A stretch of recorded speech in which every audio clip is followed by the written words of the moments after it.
en el que los movimientos están en reflujo, aparecen colectivos de mujeres que son en esta época las que llevan la voz cantante. Uno de los casos más conocidos y que aparece en el libro es el de las madres y las abuelas de Plaza de Mayo, pero es realmente un hecho absolutamente continental. En Perú, por ejemplo, rescatamos la historia de Angélica Mendoza, a la que cariñosamente se le llama Mamá Angélica, una mujer indígena de Ayacucho, que en 1983 empieza a organizarse con otras mujeres porque están siendo víctimas de la represión atroz, por un lado del ejército y por otro lado de Senderos, ¿no? Y a ella os cuento muy brevemente su historia, ¿no? Le desaparecen a su hijo, llegan un día a su casa, ella intenta agarrarse a él, se lo llevan y el hijo ya no vuelve, ¿no? Evidentemente había sido asesinado por el ejército y ella empieza a buscarlo junto con otras mujeres, se mete en los vertederos, encuentra los cadáveres, se van a Lima estas mujeres frente a todo, ¿no? Frente al racismo, frente al patriarcado, frente a todo, se van a Lima, empiezan a denunciar y empiezan a organizarse con mucha otra gente. Ella iba a los vertederos y hay una historia en un momento en el que le dice un soldado: es que no vales ni la bala que te va a matar. Y ella, con sus arrestos, le dice: yo te pago esa bala, pero dime dónde está mi hijo. Y finalmente a ella no la matan a otras compañeras, pero a la larga estas mujeres, porque es un hecho, como decíamos, continental, este movimiento acaba haciendo que generando todo el movimiento por los derechos humanos, por la democracia, que a la larga acaba derrocando a los regímenes militares y luego, con el tiempo, acaba, por ejemplo, en el caso de Perú, encarcelando, afortunadamente, a Alberto Fujimori, ¿no? Una de las condenas por lesa humanidad, por desapariciones, torturas, etcétera, más importantes a nivel continental y, bueno, y en todo el mundo, ¿no? También es el caso de los juicios contra la dictadura argentina, que se han conseguido condenas históricas a prácticamente todos los responsables de la dictadura. Después volviendo un poco así en el tiempo, después de todos estos años de dictadura, de repente llega la democracia y había toda una corriente que creía que simplemente con haber elecciones pues se solucionarían todos los problemas que se arrastraban desde hace mucho tiempo, ¿no? en todo el continente. Raúl Alfonsín, que era el presidente argentino en los 80, decía que con la democracia se cura, se come y se educa, ¿no? Y resultó al final que no fue así, ¿no? Desde finales, bueno, ya desde principios de los 80, pero sobre todo hasta finales de los 80 y toda la década de los 90, la crisis que se llamó curiosamente la crisis de la deuda, no sé si os suena, llevó a condicionar, digamos, la obtención de financiación a toda una serie de políticas neoliberales que tenían que aplicarse si se quería, por ejemplo, pues tener dinero para desde pagar a funcionarios públicos hasta los sobornos y embolsarse todo el dinero que tenía que hacer la administración para gestionar, digamos, lo público, ¿no? Que también nos suena también por aquí. Entonces, toda esta batería de recortes, de ajustes, de privatizaciones, se privatiza todo, o sea, se sube el transporte público, se suben los impuestos a las rentas bajas, se reducen los impuestos a las rentas altas, o sea, todo exactamente lo que ha pasado aquí, medida por medida se aplicó en esos años, con los resultados que, bueno, que conoceréis, con niveles récord de pobreza, con millones y millones de personas que tuvieron que dejar sus países porque no podían vivir ahí. Ecuador tiene un tercio de su población viviendo fuera, El Salvador tiene otro tercio, o casi la mitad de personas que tuvieron que irse del país porque no podían vivir en ese sitio. Los niveles de marginación, las villas miserias aumentaron un tamaño espectacular, o sea, nunca se había llegado a esos niveles de pobreza y de ruina económica del país, ¿no? Entonces, ante esta situación surgen nuevos movimientos que ya con ciertas libertades que permitía regímenes democráticos o pseudo-democráticos, que permitían, por ejemplo, que haya movimientos más o menos horizontales.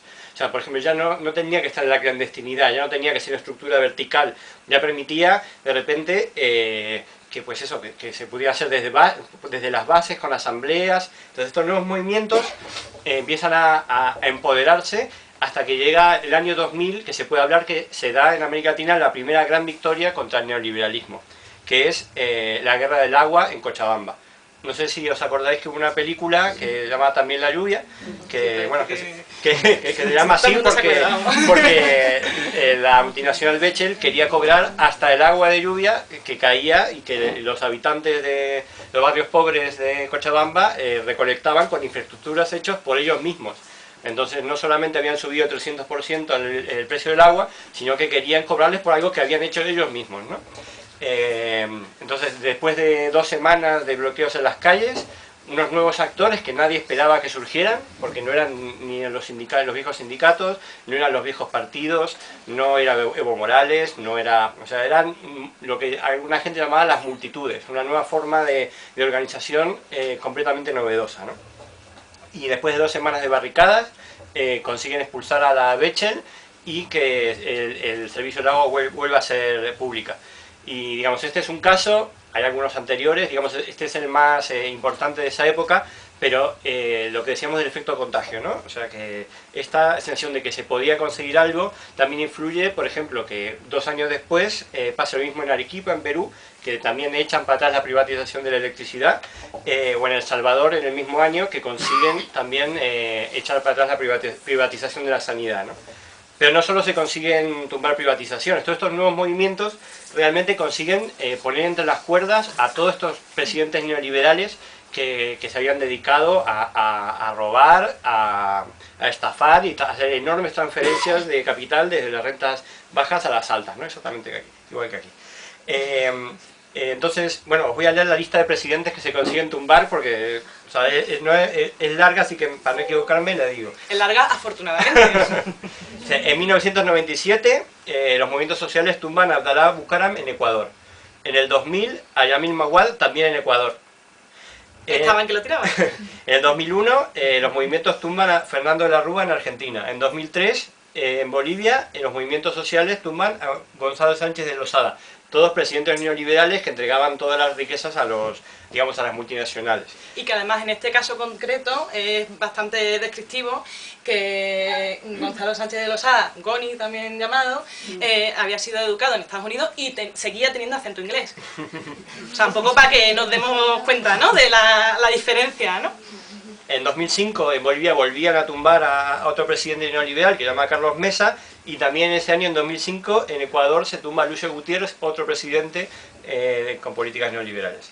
Todo este ciclo de movilizaciones, que se consiguen muchísimas victorias que se recogen en el libro, pero digamos que las más espectaculares son tumbar a un presidente, que no garantiza realmente tampoco nada, porque luego siempre puede venir otro y tal, pero sí que genera esta sensación de que se pueden cambiar las cosas. Y esto se ve una vez que en Ecuador, que se veía que se podía tumbar uno, ya el siguiente caía. Y nos decían, el primero fue muy difícil, pero ya el segundo pasamos 2 semanas y ya se caía, ¿no? Cómo cambia la percepción de lo posible, ¿no? Antes nos comentaban, en 97, se creía que era imposible tumbar a un presidente en Ecuador. Y ya luego, en el 2005, era como conseguir cantar, ¿no? Bueno, todo este ciclo de movilizaciones lo que hace de alguna forma es hacer saltar por los aires lo que nosotros llamamos el antiguo régimen, por llamarlo de alguna forma. Las instituciones, los partidos políticos, el poder judicial, los jueces, o sea, todo el sistema anterior que había llevado a la aplicación de las políticas neoliberales y a la crisis, a la ruina de todos estos países y al empobrecimiento de millones de personas quedan completamente desacreditados. O sea, nadie los quiere ver ni en pintura. Los bipartidismos que existían en muchos de estos países desaparecen por completo y surgen nuevos partidos que recogen de alguna forma este descontento y nuevos gobiernos, que se llaman o bien progresistas o bien del socialismo del siglo XXI, llegan al poder. Y asumiendo en buena parte, sobre todo en el discurso y en algunas ocasiones en la práctica, toda una serie de demandas que venían los movimientos sociales manteniendo desde hace mucho tiempo. Y entonces, bueno, nuestra perspectiva un poco en el libro es que estos gobiernos, pues, tienen más peso, por ejemplo, en la economía, se detienen algunas privatizaciones, aumentan también los bonos sociales financiados por los recursos que vienen del gas y del petróleo, pero sin embargo siguen manteniendo muchos rasgos de la época neoliberal anterior. o sea, siguen siendo algo neoliberales, pero digamos que un poco diferente, ¿no? Y algunos de estos rasgos son, pues, por ejemplo, la concentración del poder en una persona o en pocas,